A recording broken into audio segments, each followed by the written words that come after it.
Let me take a step back. So back in 2022, I ended up in a community for Black women who were considering living life outside of the US, the Exodus community, Stephanie Perry. On that journey, I met people who wanted to live an extraordinary life, who wanted to do something different and was not afraid to take the leap. And then you had people who have already taken the leap and were guiding other folks through what this could potentially look like. And so I was so grateful that I found that community. Now, my journey was not exactly the same as theirs because I wasn't looking at exiting the US at the time. I was looking for taking an epic vacation and spending time abroad with my children. I still hold out hope that I might get an opportunity to live and work abroad. But right now, my kids are still young, and I'm not sure if that ship has sailed.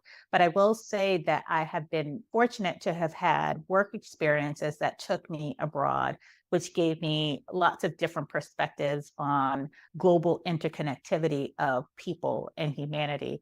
And so that has always been something that I felt that travel does for people. I think that there's a particular way to travel in order to get all of that goodness and those things that at least matter to me. I wanted my children to have those experiences. I wanted them to be global citizens.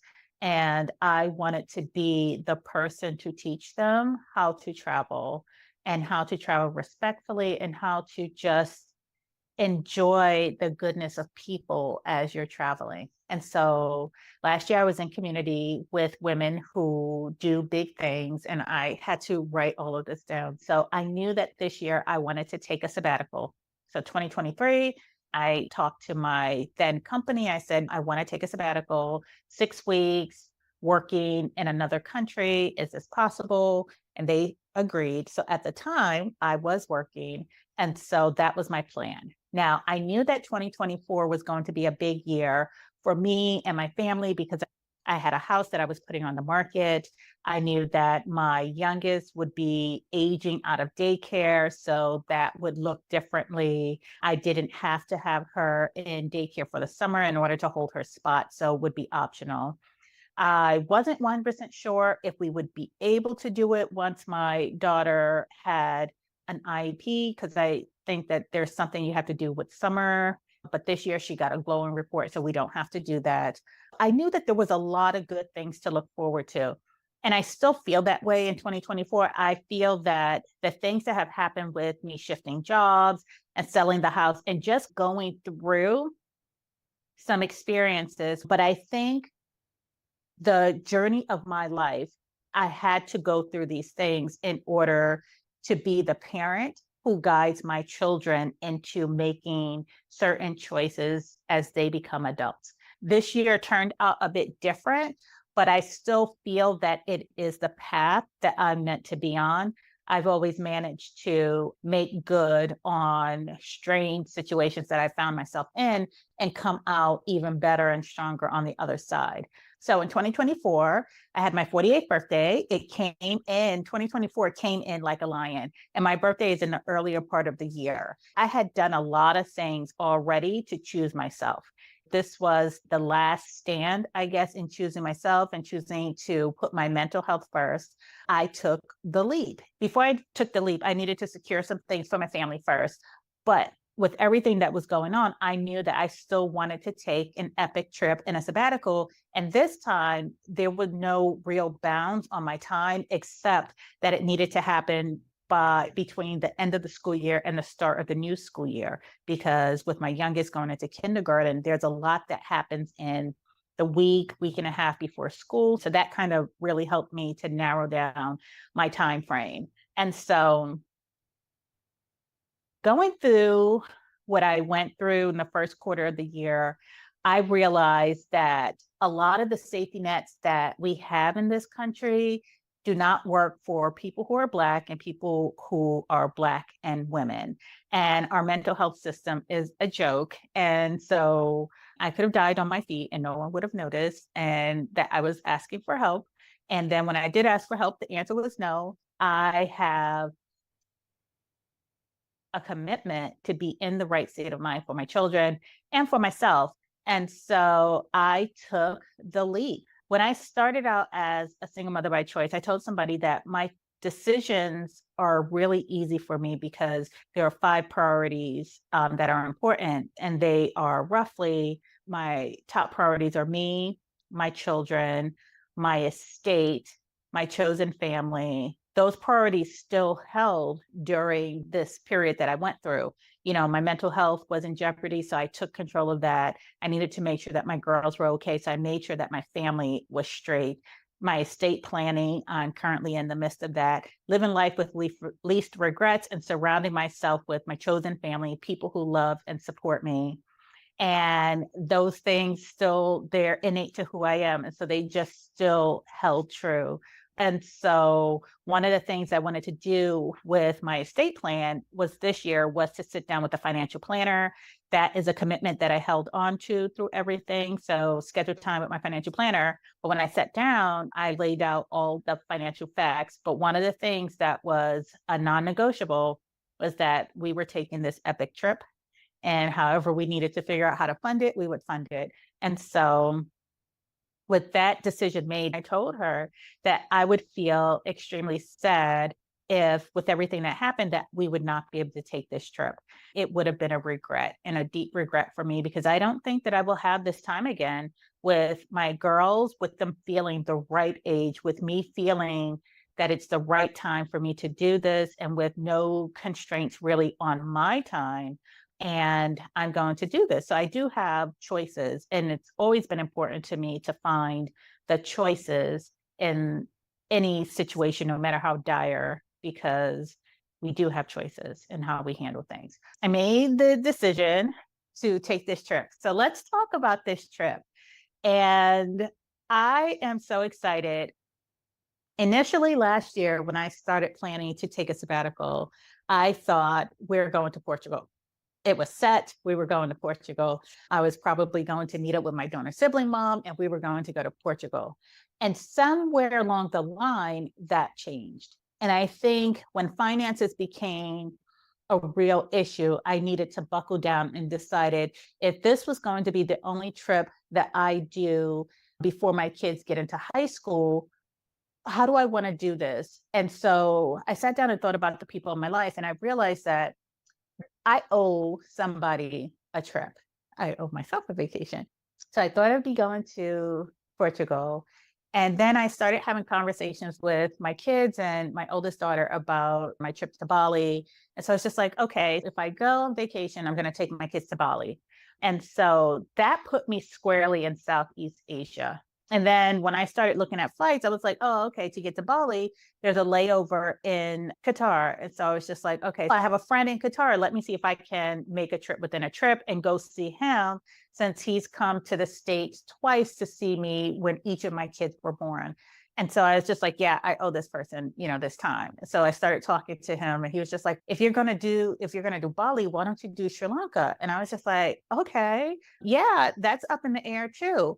And so, I'd been to Bali twice and I like going to places that I had never been before. And so I started asking, what is there to do? So finally we got on a call and we sat down, we started going through the details of the trip. I met this guy when I was teaching classes abroad. When we first met, he was my handler because I was teaching for a distributor and he was my point of contact and I was his responsibility.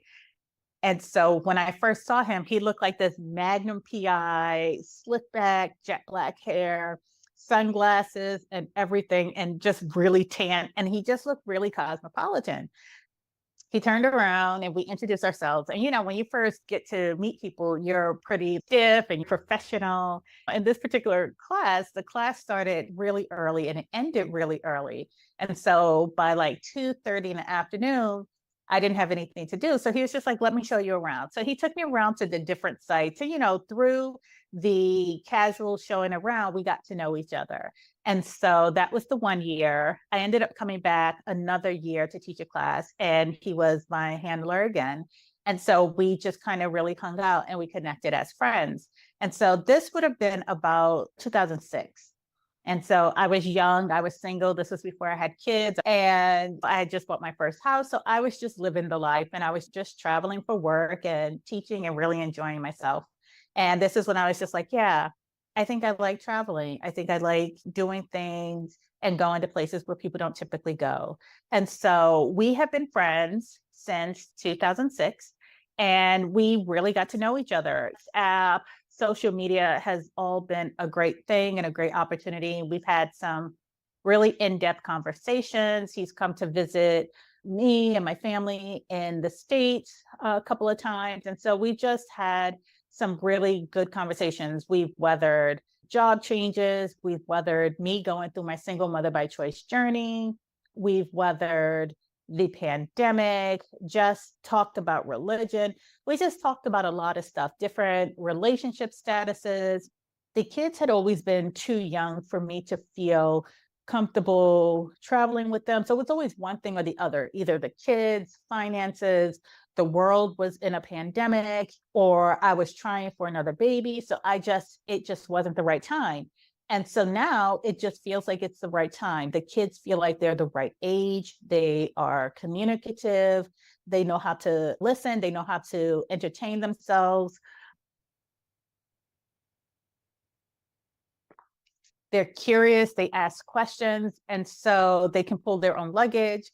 They can go to the bathroom by themselves. So it just feels like a really good time to travel with them. And they seem so excited and enthusiastic about things. And so I feel like it'll be a good time to teach them how to travel.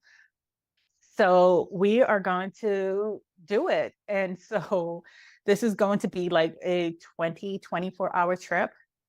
Yeah. So we're loosely planning this trip. I started planning at the beginning of the week. So at first he was like, yes, you're first going to come into the city and enjoy the nightlife and enjoy the city life. You like to drink, you like to eat, go to these different restaurants, blah, blah, blah. And then we'll go into the middle part of the country where we'll do some hiking, and you can go to the tea plantations, and then we'll go to the beach and we'll do all this stuff. And so I was like, you're cute, but what are the kids going to do? We need kid-friendly stuff. Like, are there any parks, zoos, botanical gardens, aquariums? And so he's like, oh. And so, yes, we are traveling with the kids. So it's going to be a different vacation, a different type of vacation than I would have taken as a single woman. And so we had to backtrack all the way back to the beginning. He was like, oh, okay. So I need to consider some parks and some stuff. I was like, yes, I'm traveling with a 5-year-old and a 9-year-old. So we started talking. I was like, so when you say fancy restaurants and all that stuff about food, remember, I have a 5-year-old who will look at food and say, that's okay, I'll have oatmeal, because she's like, I'm not eating that. And then I have a 9-year-old who will lick a green pepper and say, it's too hot, can I have milk? And so Southeast Asia, depending on the style of food, it could be hot, it could be spicy. So I'm just like, so these kids, in order for my kids to stay alive during this trip, I need to have some staple options. Will we have oatmeal at the breakfast table? Because at least let them have one solid breakfast. Will it be someplace where I can get them sandwiches? Desserts are desserts, but I'm just like, what are the eating options? We need to really have a conversation about food. And so then he was telling me about, there was this president or this king who built his temple or his castle on top of this mountain, and we could trek up to the top of the mountain. He was like, oh, so I guess that probably won't be good for Camille. I was like, she's 5. And at the end of the day, she can walk with the best of us. But if she needs a nap and she gets tired, who's carrying her? And so he's just like, oh, so I guess, I was like, how long is the trek? He was like, Cece can't do it. Okay, so then we won't be doing the trek. So then, so we're talking about different things. He was like, we could go to these waterfalls. And I was like, well, Cece's not a swimmer, so it has to be shallow water. He was like, oh, okay. So really the entire trip that he had in mind for, like, I'm going to show you the greatest and the best. And I'm just like, but where are the parks? Because my kids are beach bums. They want to see some parks, and I don't tolerate heat very well. So he's like, it's going to be hot. So, okay. So all of these things in mind, I think that we have a rough itinerary that's going to work for all of us. The scenery, taking a scenic train ride, going to the tea plantations. Like, I drink tea. My girls, they take in beautiful things of the world. As long as the hotel has a pool, they'll get some beach, they'll get some sun, they'll get some fun. We will see things. And hopefully, when my friend, so the way we're going to break the trip up is because he already had prior plans. And so I'm going to do the first 2 weeks by myself with the kids. He'll help us arrange everything and arrange a driver, and the driver will take us around and we will have a relaxing vacation. We broke it up into 3 parts.